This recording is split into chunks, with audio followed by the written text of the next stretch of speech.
Welcome to the first. You have a story. If you look back on your life, you've done things for the first time that no one in your family, in your town, in the country has done. This is Dr. Sandi. You have unknowingly paved the way for others without knowing it or even acknowledging it. This is where you tell your story so that those who come after you can walk in your footsteps to build their own firsts. Hey, everybody, you're listening to The First with Dr. Sandi. Today, I'm speaking to Keisha A. Rivers, who's the Chief Change Officer at the KARS Group. That's KARS. Keisha was the first child and only girl in her family, so you know she had to be on point. She set the pace for her siblings with these firsts.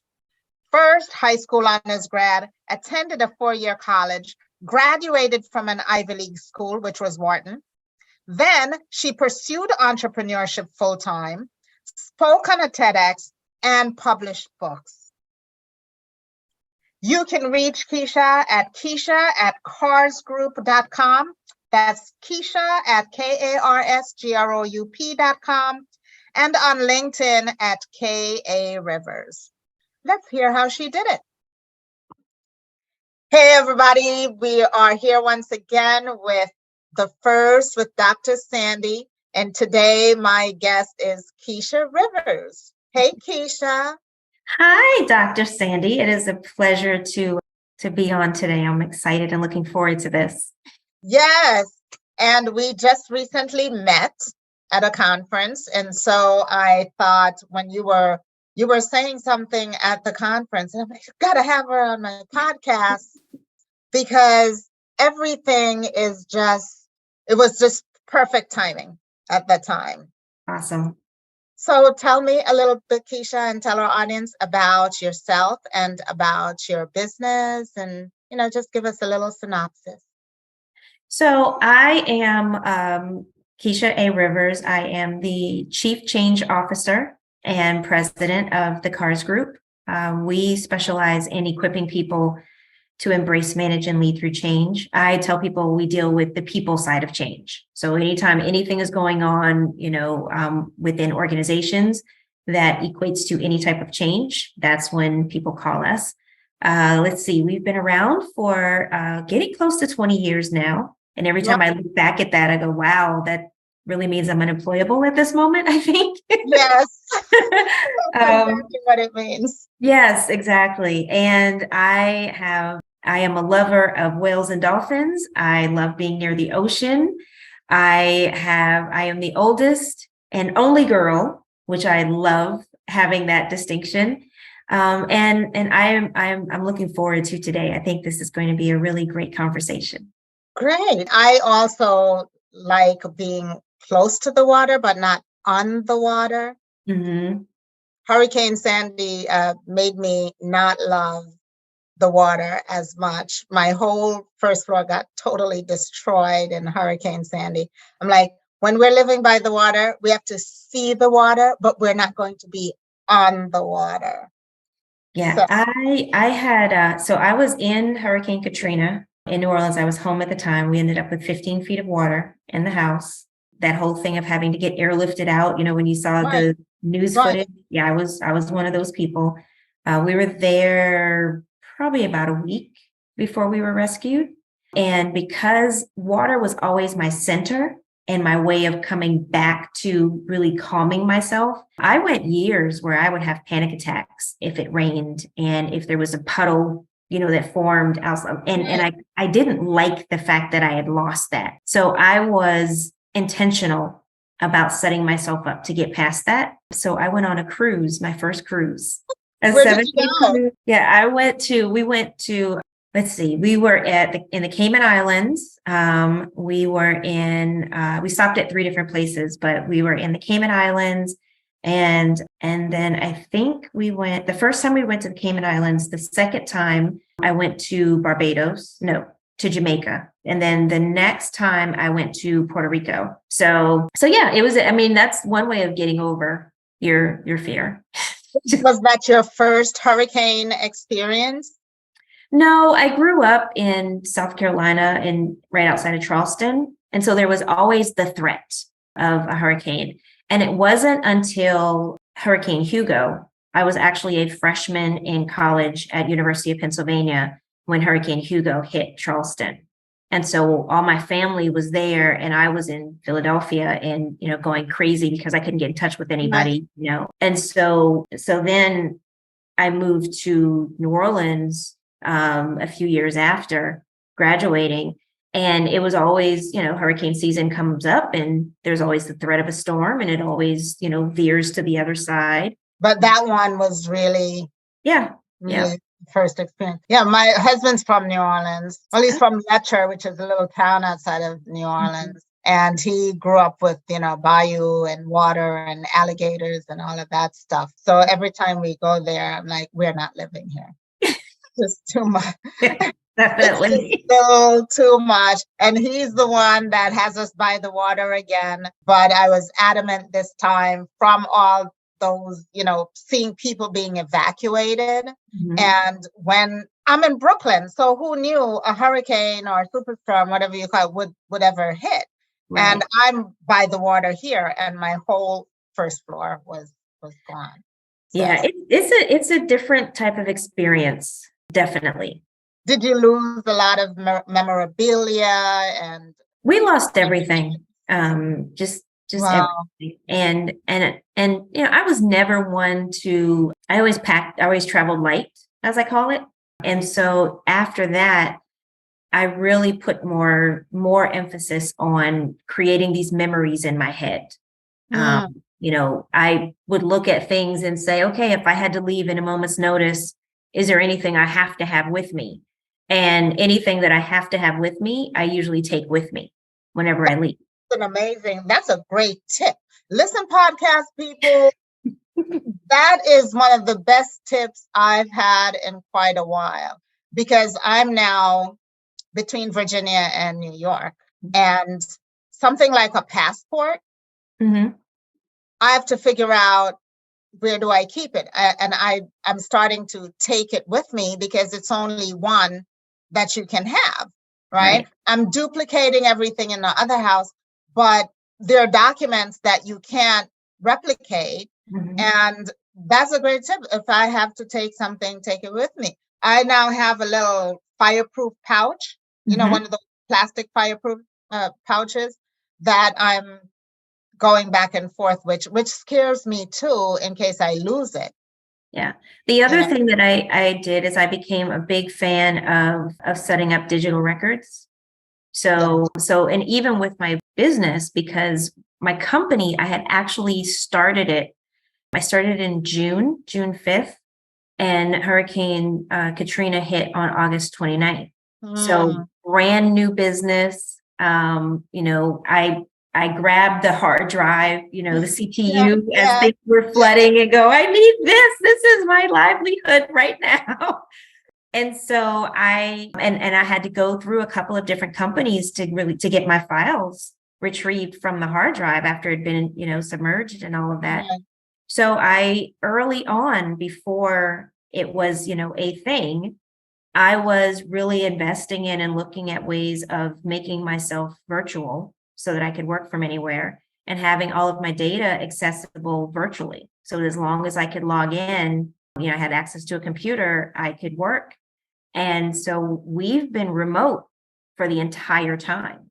Like all of my team, everyone, we've been 100% remote the entire time. I have to applaud that, because I had a business that was completely remote, and we started in 2002. And I wrote a blog. This week's blog on my website is about that, systems that you have to put in place for your company. But I also wrote an article for Enterprising Women, which is about disaster. And a disaster made us go completely virtual within the first year of business. And we had a hard drive, like one of those big hard drives in the office.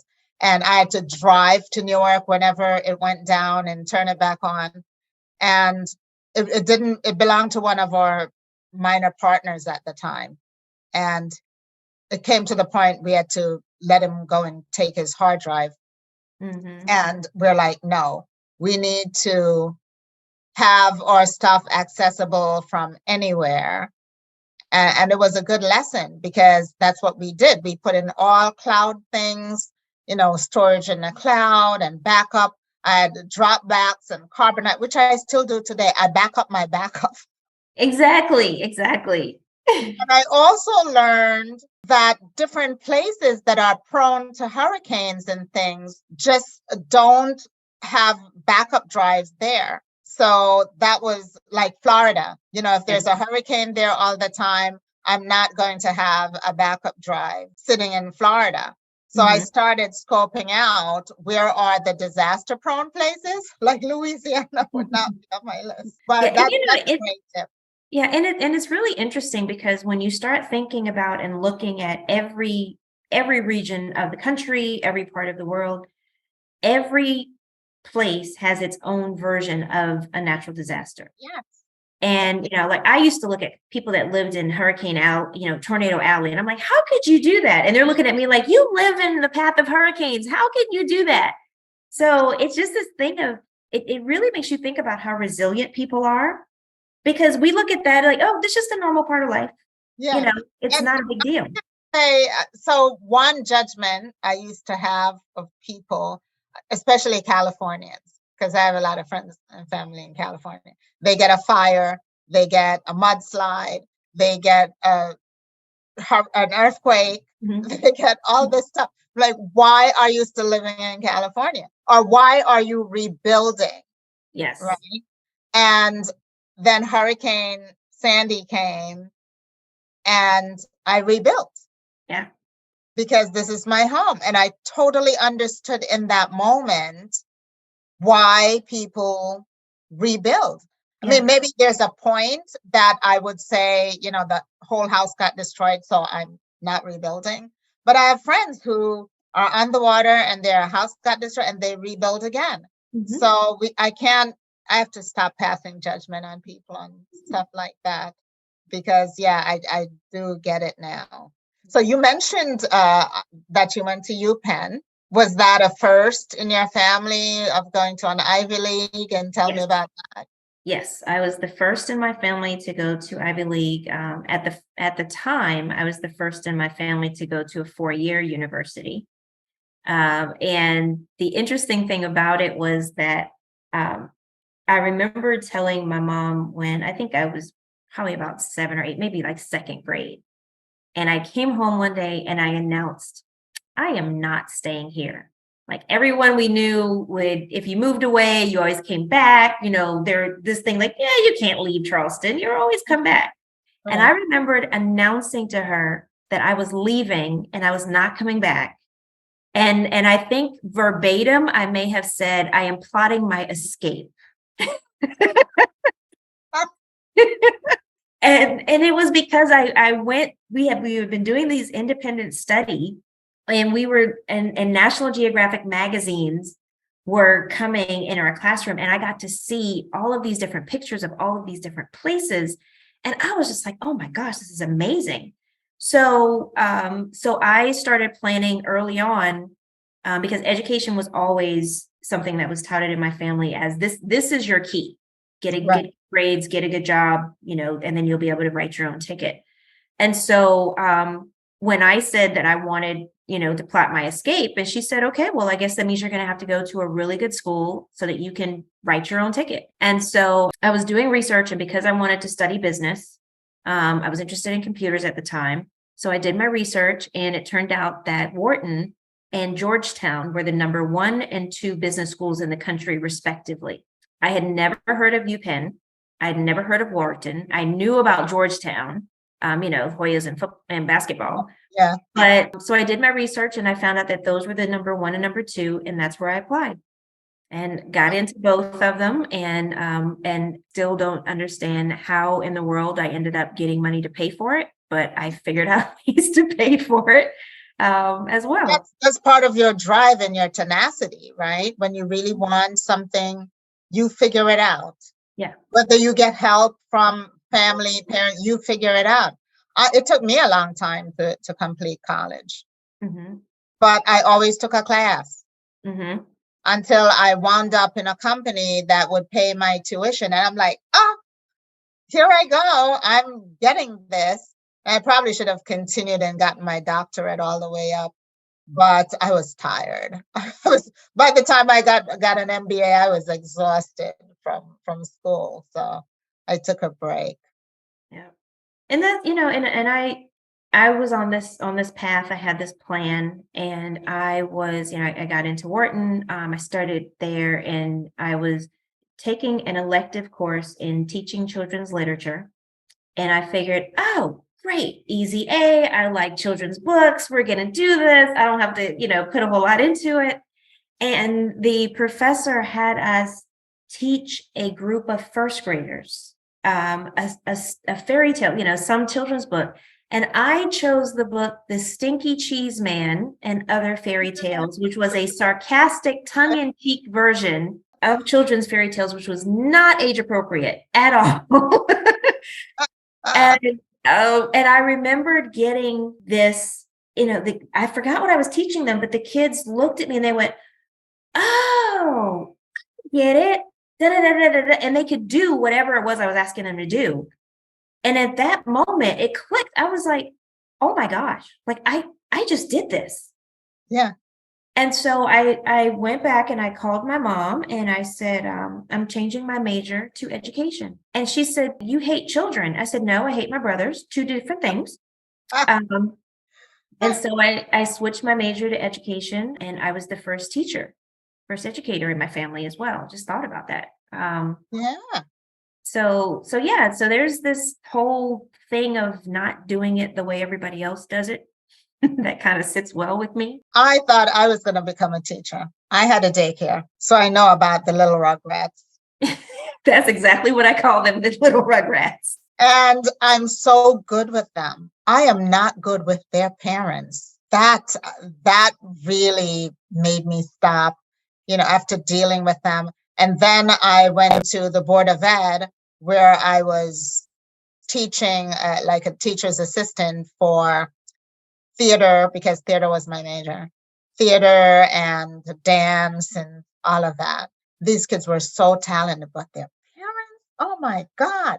Like, you're driving me out of the school system because I cannot deal with the and parents. that's really one of the reasons why a lot of teachers leave. I ended up leaving because I realized I could do more outside of the system than within the confines of the system. Yeah. And so I took a different path to seeing what I could do to impact schools and communities. And so I was doing a lot of nonprofit work at first, a lot of community-based work. And then I realized that if I really wanted to make an impact, I could do work with corporations and companies, change the way they think about the way they do things, where they invest their time and their resources and how they treat their people. And if I could do that, the ripple effect of that impact would extend beyond just the company that I'm working with. Because then they would start doing more in the community. They would start treating their people differently, which would then impact families. So yeah, my whole goal has always been, I want to know I want someone to know that I was here. Yes.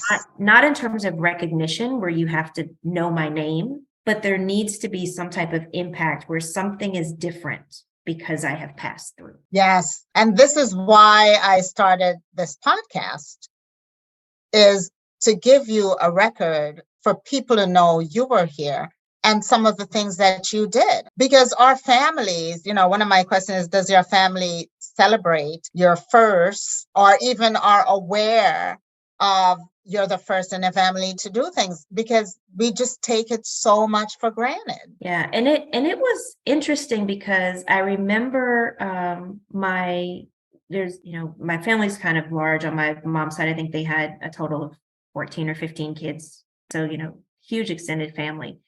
And I remembered when I graduated from high school, I was on this mission of, I have to pay for this. So I'm applying to every single scholarship possible. And I remembered that during my high school graduation, I was an honor graduate, and the guidance counselor read every single scholarship that I had been awarded. And there were some of them I couldn't accept because I wasn't going, to a certain school. But he read every single one of them At graduation? At graduation. Oh my goodness. And so and it was, I was sitting there like, okay, aren't we, because I was with honor graduates, they didn't do it alphabetically at that point. They did it based on your GPA. And I just got in because I was working and doing all these other extracurriculars and all of this. And when they, announced it and said, oh, you're an honor graduate, and I was like, oh, okay, cool. I just get to sit in a different spot. No problem. Right. So I was the last honor graduate. And what they'd do is they would announce where you got accepted and where you decided to go and if you had scholarships or anything. And so there were a number of colleges that I was accepted to that I didn't apply to.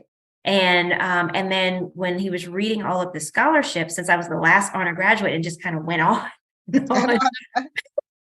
And afterwards, I remembered one of my cousins. To this day, he tells me all the time, he said, sitting in that stand and watching you, listening to everything that you had achieved and listening to all of the accolades, he said, that made me decide I wanted to do more and do better.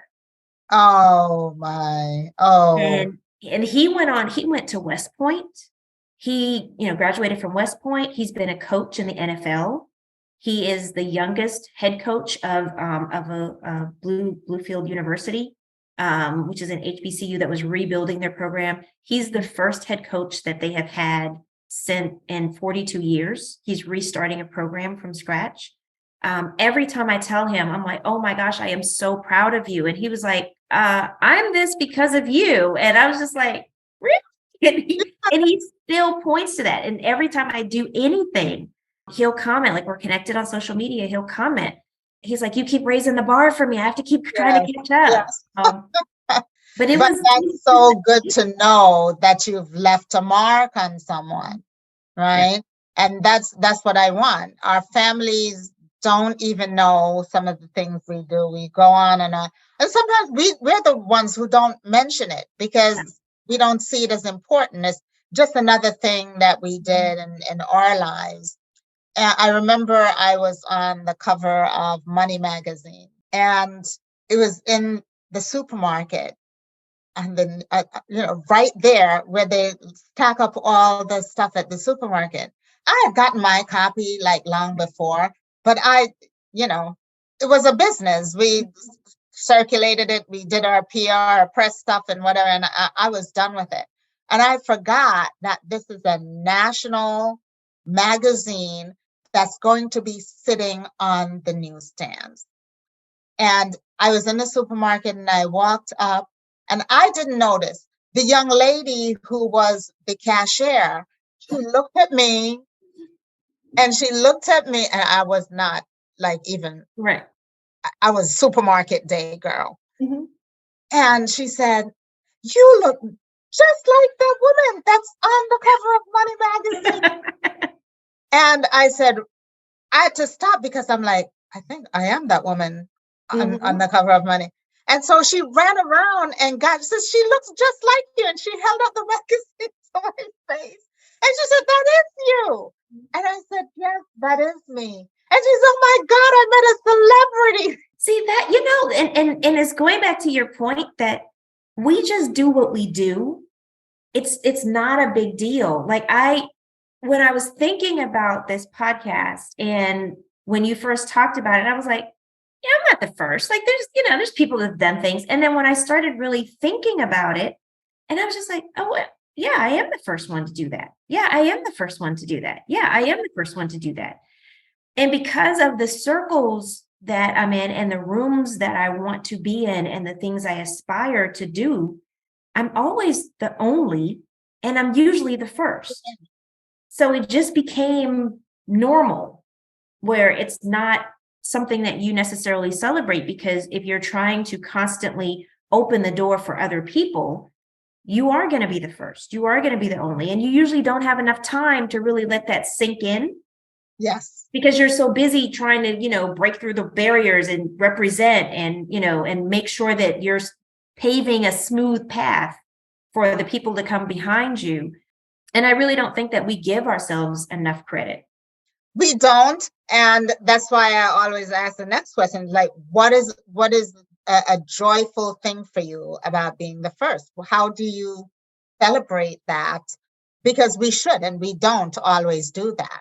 Yeah. I until recently, I was not celebrating being the first at all. Like I was just, it was like, okay, checked off, let's move on, time to do other things. But I really started being intentional about taking time to reflect. And so I love being outdoors. I love, being near water. I don't get to travel as much as I would like to, just, personally. But one of the things that I have started doing is I have started chronicling my thoughts. So I journal a lot. And so to celebrate whatever milestone, whenever I'm the first, whatever I do, I always stop and I write a message, not just to me, but I write a message to my niece, my nephew. Tip. Great tip. Write a message to yourself or to someone in your journal. Yeah. So I always write a message, and I tell them, how this feels, what I'm thinking right now. How does this fit into my bigger plan, that I have, what I sacrificed to be able to get there. And if I was there to advise them on what I would do differently, how I would navigate it differently, and what it feels like to be in this space. I've been very intentional about journaling what it feels like to be in this space. I haven't done that. I mean, I just write articles like every time if I get an award or something, I do write an article about it or I make sure that it's out there. But I haven't been personally intentional, business intentional, absolutely, Yep. but not personally intentional to say I've done this. I mean, my family knows pretty much what I do, and they do celebrate it, especially my mother. Oh God, it's so annoying.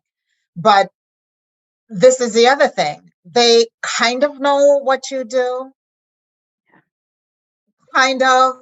But if you ask them really, which I did, ask like, okay, I had a marketing company. What do I do? And she said, you make up posters. I'm like, for the Fortune 500 companies that I support, a poster is not exactly what I do. So, they have the gist of it, right? But they're not in my day to day. Right. So I laugh every time I remember that. I said, "Well, you told me I made up posters," and she would like a neighbor down the street might be having a Thanksgiving thing. Go to Sandy; she can make up a poster, a flyer. Right. And then you get the family and friends and neighbors, and you're just like, that is not what, Yeah. not at all what I do. Yeah, So, I will say that. So a couple of weeks ago, I delivered a TEDx talk. So it was my first time, applying and going through the process and everything. And so I realized that I am very bad about telling people about things that I'm doing. I don't publicize if I win an award. I don't publicize if I am going to be speaking somewhere. Like I'm just not, going back to this is just what I do. So this time I told, my friends and my family, and I said, I saw it on social media. right. You relaxing on the couch. Yes, I did. I saw that. So I told them, and I gave them the link because they could watch it live. And I realized my mom watching me give that TEDx talk, that was only the second time that she's heard me speak publicly in terms of professionally. The first time was at a women's conference that was held at our church that we attended at the time. And so that was her first time really knowing and hearing, a bit, seeing me in that light. My middle brother had never seen me speak, heard me speak or anything, and he watched it. And afterwards, he sent me this text message and he had this animated GIF of someone who was like, yeah, like this, and like had tears streaming down their face. And I was just like, oh my God, like really? But it's this whole thing of they don't really know what you do. And for years, my mom would always send me, well, so-and-so's hiring. And, if you need a job with this, and I was like, no, I have a job. I have my own job. Because I was the first one to actually start a business. My grandparents, they sold sweetgrass baskets. My grandfather worked, odd jobs here and there, but it wasn't something that they looked at as we're in business. It's a family business. Exactly. It's just, side hustle. Yeah. And my grandmother was the first one to, she actually had a contract with a major retailer in Charleston where she created these baskets and they were sold in a store. And so she was the first in terms of thinking, long term. She's like, I can't be out in the elements on the side of this road doing this all the time. So I need another avenue. But even with that, no one in our family was ever pushed or invited or encouraged to have your own company. It was always, you need a job. You need to get something that gives you stability. And that's so typical, Keisha. That's so typical. And I have to say of Black families, because that's what I know. And my family are West Indian. So that's like even double, coming to this country and needing to have a job. That's the all and be all of everything for them, is to have a steady job with an income coming in so they could send back home, wherever home was. Or I got told by my grandmother, like when I was a little kid, like she was a very strong woman, very quiet, but really iron-fisted strong, right? And she would always say, you have to, she calls it turn your hand. You have to know how to turn your hand at things. Use your hands, because you will always have a job if you know how to turn your hand right. And so she was a baker.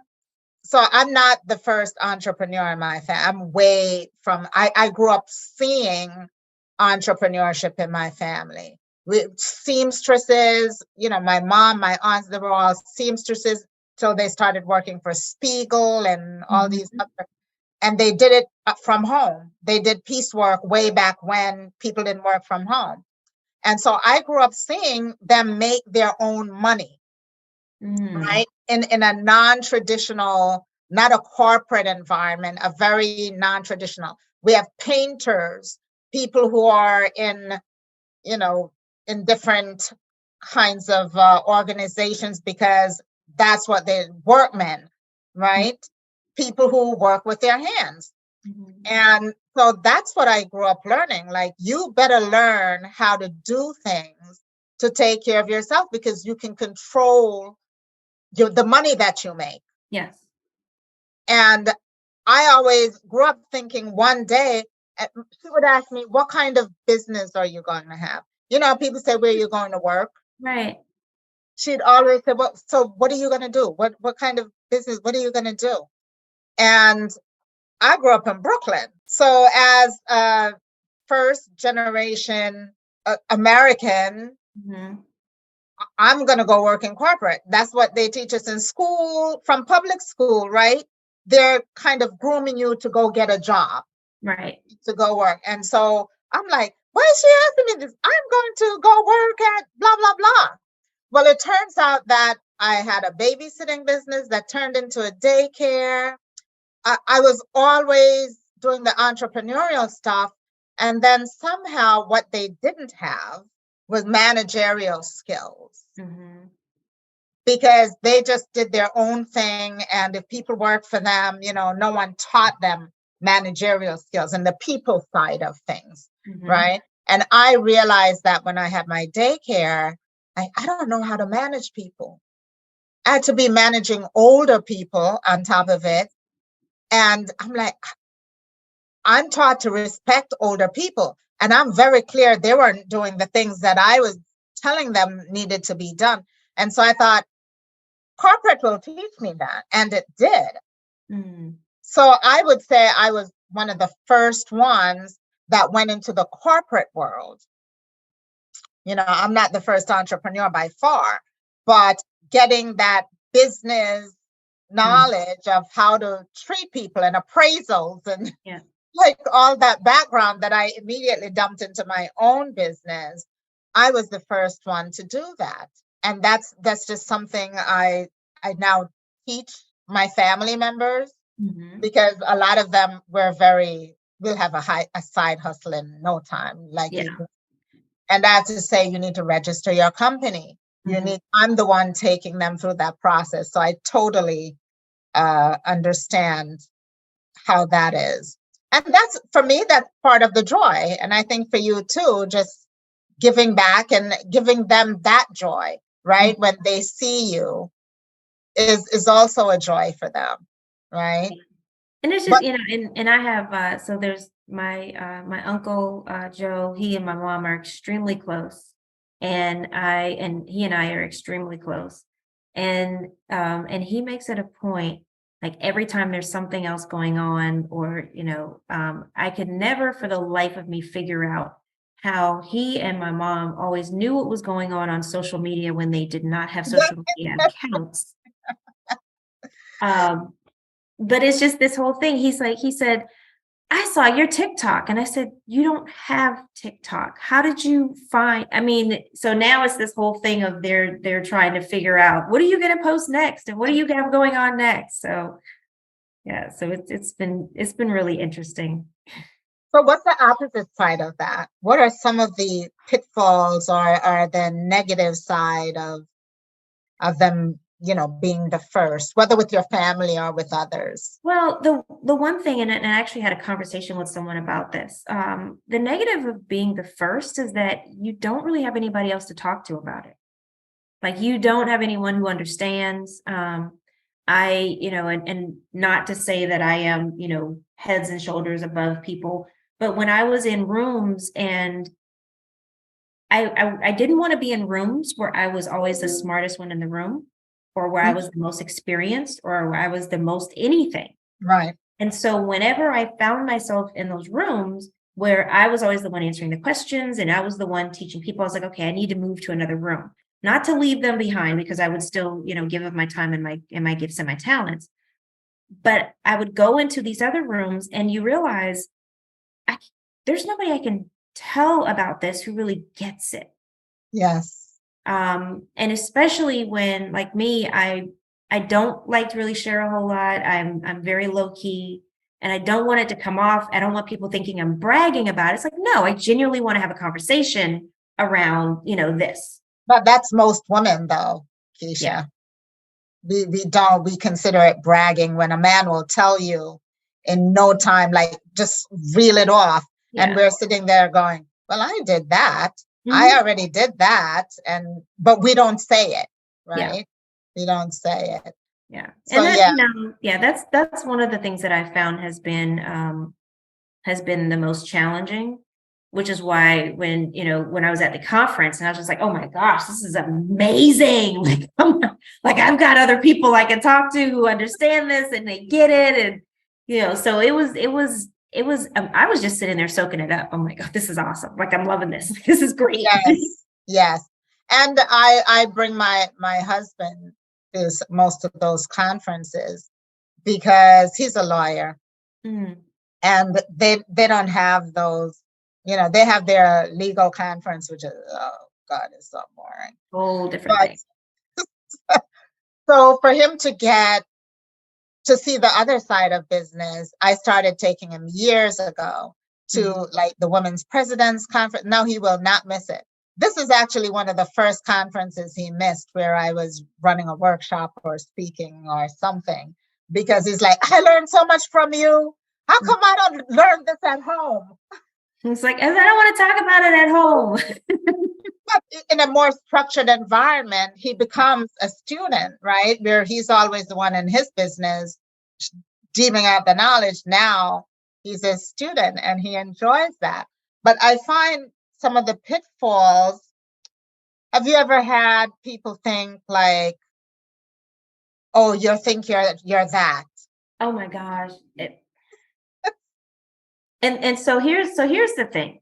I am, and I've had to start describing myself to people in this way. I am an introvert with extrovert tendencies.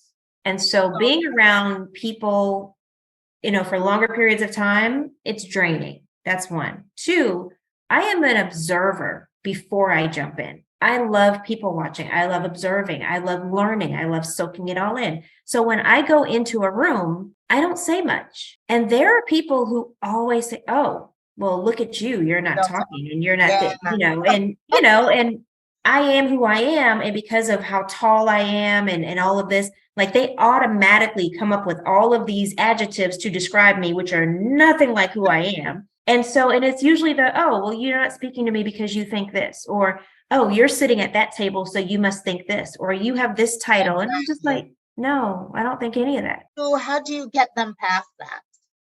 It's usually when they have an opportunity to actually talk to me. Because I can't tell you how many times I've had people say, oh my gosh, like I really thought you were just like stuck up and unapproachable and thought you were full of yourself and you're like really cool. And I was just like, and where did you get this from? Yes.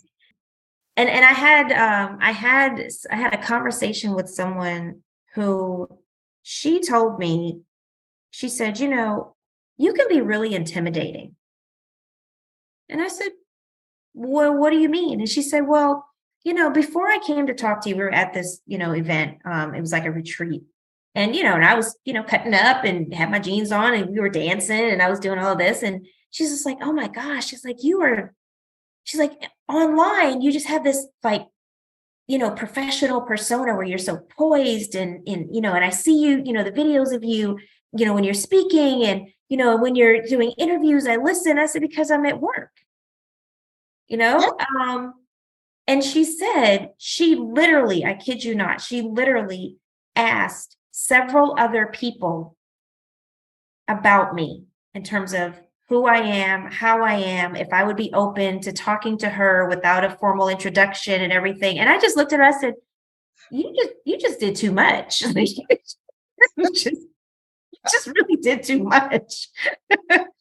I was like, wow, is that serious? Like, I'm okay. But it was just this whole thing of, one of the drawbacks is, especially if you're the first and the only, Right. you have a tendency, or I have a tendency to kind of play things close to the vest because I need to figure out who I can trust. Yes.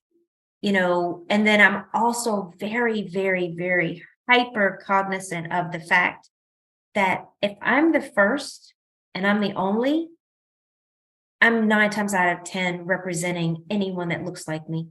Yes. And so I just don't have the luxury of doing certain things Correct. in rooms because I don't want to make it difficult for anyone else who's coming. Now that we know, you are the first, you've been in the room been the only one, which a lot of us have. Has anyone inspired you to be the first? Have you seen other people do stuff and you go, oh, I could do that? Like how you did your National Geographic thing, right? You saw that and you're like, oh, have you seen a person who, like my grandmother is the one who inspired me too. I really got my inspiration from books and reading a whole lot of different like adventure tales and, and biographies and all of that. I was just a sponge. And one thing that my mother was very, and still is, not as much that I'm older, but I remember one day I came home and I made a 79 on a test. And she looked at me and she said, and I was happy. I'm like, this is a hard test. I didn't know this stuff, and it was elementary school. I was younger. And she looked at it and she said, a 79, Keisha? And I went, yeah, 79.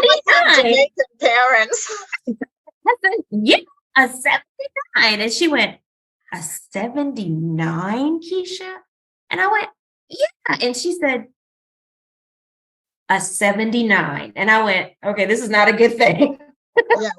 Yeah. It was just this whole thing of she never said, I'm not approving of what you did, but she had these expectations that you were going to be better and do more and go further. Like there was no plan B. There was no, doing something small. It was just, okay, you're going to get a job and be successful and do this. Right. And she told me from the time I was in second grade and I came home and announced that I was plotting my escape, from that point on, I would just show up with a permission slip and say, sign here, I got the rest covered. This is where I'm going. And I was going to summer engineering camps at universities. I went to Spain for 10 days when I was in 8th grade. Wow. I was always somewhere. And I think about 2 or 3 weeks after I came home in second grade and said, I'm plotting my escape, I came back with my first permission slip to go to Disney World in Florida. And we were going to go to Epcot Center. And it was part of this whole immersion thing where we were going to be behind the scenes and do the tours and all of that. I took my first plane ride when I was in second grade. And who paid for this immersion? I mean, she just signed off and paid for it. Look, and that's the thing. She would tell me, she's like, I don't know to this day how you got these things paid for, because she never had to. And I realized early on that we were not financially in a position where she could do that. Right. So I would always come home. I'd arrange whoever I needed to arrange it with, do whatever I needed to do to apply for, win, whatever. And then I would come home and say, the money is covered. I just need your signature. And she said to this day, she still has no idea how I paid. I got to go on all these trips because she was not paying for any of it. But it was just this thing of, she never told me I couldn't do anything. And that's really amazing. And I think that's also important for parents to encourage their children and to make them know that because they didn't do it, whatever it is we're trying to do, that it doesn't stop them from doing it. I've seen parents who just say, like, we don't do that. Mm-hmm. I was like, who's we? Yeah, we don't do that. Yeah. And sometimes the we is Black people don't do that.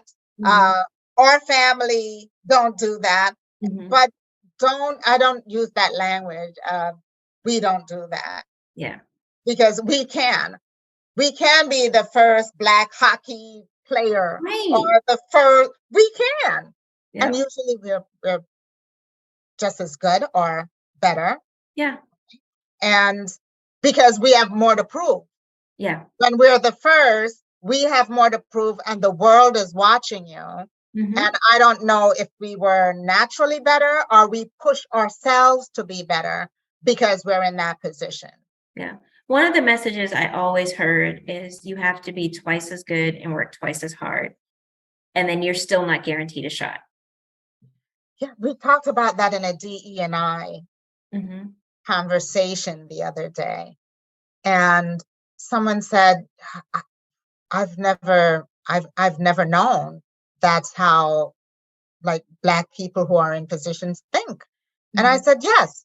And just take a look at whether it's in the corporate world, particularly to get a promotion, what it takes for a corporation to give you a promotion or your manager to give you a promotion. You will sit there and see other people getting promoted above you that you're 10 times better than. Yeah. And you have to just be so outstanding. I actually had a boss tell me, I can't promote you because we need you in this department. You're the best in this department. If we promote you, we will get the work. I was like, you know what? Why don't you let me develop some other people and then let me move? Like, I'm not supposed to stay here the whole time. We're the workhorses. Yeah. And that's how they see us, as we do the grunt work and they, people take the credit for it. So yeah, I totally, I get that. So to finish up, now that you've done all these firsts, does it inspire you to do other firsts? Like, what are some of the things you haven't done that you want to do? So I have started doing a lot of first, both professionally and personally. And when I talked about going through Hurricane Katrina and, being afraid of water, so I had to take a cruise. Like I'm constantly pushing myself beyond whatever my fears are. So I am pushing myself to grow my company into an international. I want to be a global brand, because of the work that I want to do in terms of impacting organizations. My master plan, secretly telling everybody who's listening, my master plan is to create an avenue where all organizations have safe communities where everyone feels seen, heard, and valued. Like that's my long-term goal, like just to have that as a cornerstone. And then I have other goals. I've never before this year had a targeted revenue goal because money is not that important to me. And when I did a motivational map and I realized that what is important to me is freedom and learning. And so I had to rethink my revenue goals for my company in light of how much freedom will this give you, how much opportunity will it give Yes. you to learn, and how will it help you to impact others. Yes. So for the first time, I'm going to actually have, Uh, revenue goals that are, not just like, oh, this is where we ended up. This is good. I love that you summarize that and explain that, because for me, I've always thought about my revenue goal. Like, what will make me independent, Mhm. and how much I was thinking about how much I need to retire way back in my 20s. Yeah. Like, how much money. And for me, money was the vehicle Yes. that enabled that. It wasn't so much as I need to be rich, or Right.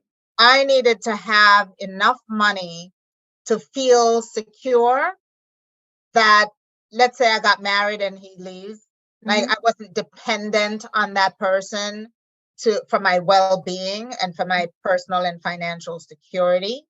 And so that's what money always represented to me. So Mhm. I always had a target of, if I were to retire and to do what I need, how much money do I need to do that? Right. Right. And so that pushed me to get to where I am in terms of revenue. Or when I had my bigger company that I sold, what can I do for my employees with more money? Yeah. Yeah. Right. I can pay them more. Mhm. I can hire more people. Like, so I always thought of money from that aspect of what I can do with it, because it is power. It Yeah. is, whether we like it or not, it's power, right? Yeah. Gives you choices. Yes, yes, yes. So thank you. Thank you, Keisha. This has been wonderful. I got a couple of new tips, couple of new things I have to make sure my vision board this for next year is going to include them. So thank you for those tips. Yeah, you're welcome. And it's interesting because I've never done a vision board, but I do have a focusing word every year. And so the focusing word that I have is one that I make sure that everything aligns with it in terms of what the focusing word is. Yeah, But yeah, I've had, word, but I have done vision. Look. oh, you've got to show me the vision board. I'm going to have to start doing one. I keep them close by because I look at them all the time. I don't even know if you can see this properly. Oh, that is awesome. Started doing it in Canva. I started cheating. I have the old ones, but I do by hand, and it's all Yeah. rhinestones and all the other stuff. But this is kind of how I lay it out in Canva. And then I put on the side, I Mhm. actually can write out the actual goals and not just the picture, right? And I put dates next to them by Yes, then. I love that. Because Yeah. one of the things for vision boards is that everyone's I saw were all, I love that combination because everything I saw were always the pictures. And I was like, Yeah. how do you know what the goal is? I I used to put this love on that. the back. I used to put the written stuff on the back. Mhm. But then I would lean it up, but then I'd turn it over. Right. But this way, I just have a reminder of, I what my love goals, what that. the time frame is, and then I sign them. I sign all of them. And I've been doing vision boards. Oh my God, I can't even remember. So I don't have a lot of them because when I sold my company, I left them. They were all in the office and they threw them out before I could say I want my boards. Oh, wow. And I think I got maybe 2 or 3 that weren't thrown out that I kept. But now electronically, Yeah. I have them. So one thing I never did the vision board in terms of having the pictures, but I would write a story of my life. And I would either pick a day in the life of what I wanted once I had achieved all the things I wanted to achieve in that next year. I would write out like, a narrative. It was like, I wake up in the morning and, to jazz music and my heated bamboo floors in the condo overlooking the ocean. Like I was like, like detail. So I would write stories because I loved reading stories. So I would write these stories of it. But I love that idea of putting the visualization with it along with the goals. Yeah. And the other thing that I got taught, and it scares me to do this, and I did it twice, was to write a letter to your future self 5 years from now on where you will be at that time. Oh, It's like visioning where you should be, yeah. and then you mail it to yourself and you don't open it. You put it in a drawer and you put on your calendar the date that you will open it. Wow. I swear to you, I did this twice. And, it's tempting. I put it way in the back of my drawer because it was tempting. I was just, let me see if I don't even remember what I wrote like 5 years ago. And when I opened the first one, it was, I will have sold my business. I will be financially secure from selling my business, and I will start a new business. And I was so choked up. I opened the letter. The 5-year mark was about a month. Sold my business in October. It was in November, right before Thanksgiving. And I saw this thing pop up on my calendar, which amazingly I transferred on my business calendar when I sold over to my personal calendar. And this thing popped up. I'm like, what is that? What is that? I'm like, oh, I wrote a letter to myself. And I went looking for it. I couldn't remember which drawer I put it in, but I found it. And I was so nervous. Wow. I can't remember what I wrote, but oh my God, it's 5 years ago. And I opened up and I read it, and I'm not a crier. My eyes were so watery, and so I was choked up because I had just accomplished it the month before. Wow. And I don't know if I internalized what I wrote and started taking all the steps to make it happen. But all I can say is the 2 times I did it.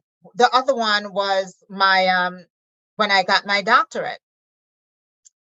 And I had written it more than 5 years. And I did the same thing. I had sent it to myself and I wrote that I would like to go back to school.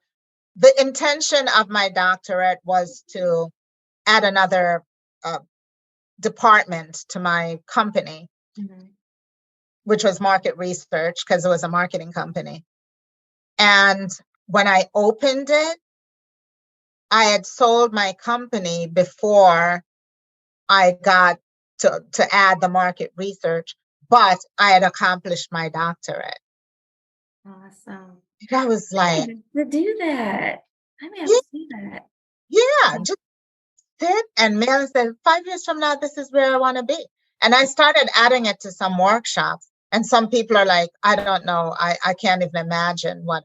I'm like, just put something down of where, something you'd really like. It's that intention, because there's something that and that's why I like writing. And when I say write, it's like longhand write. It's not typing it. There's something about that process. Yeah. Of writing, especially to yourself. It sets that intention and sets things in motion. Yeah, I'm gonna have to do that. Yeah, it's really fun. So I thought we were done, but I guess we were not. I know, right? But we are now. We have come to the end, and I want to thank Keisha Rivers for giving us a really enjoyable podcast today, along with the tips that she has. And maybe I'll invite you back for part 2. I can think of other firsts that we have and how we can impact people. Awesome. Thank you so much. I really enjoyed this. This was fun. You're welcome. This is Dr. Sandi. Thank you so much for sharing your journey on the first, where no two stories are alike, even if the circumstances are similar. Let this discussion serve as inspiration for others to show what's possible, and more importantly, to produce seconds and thirds.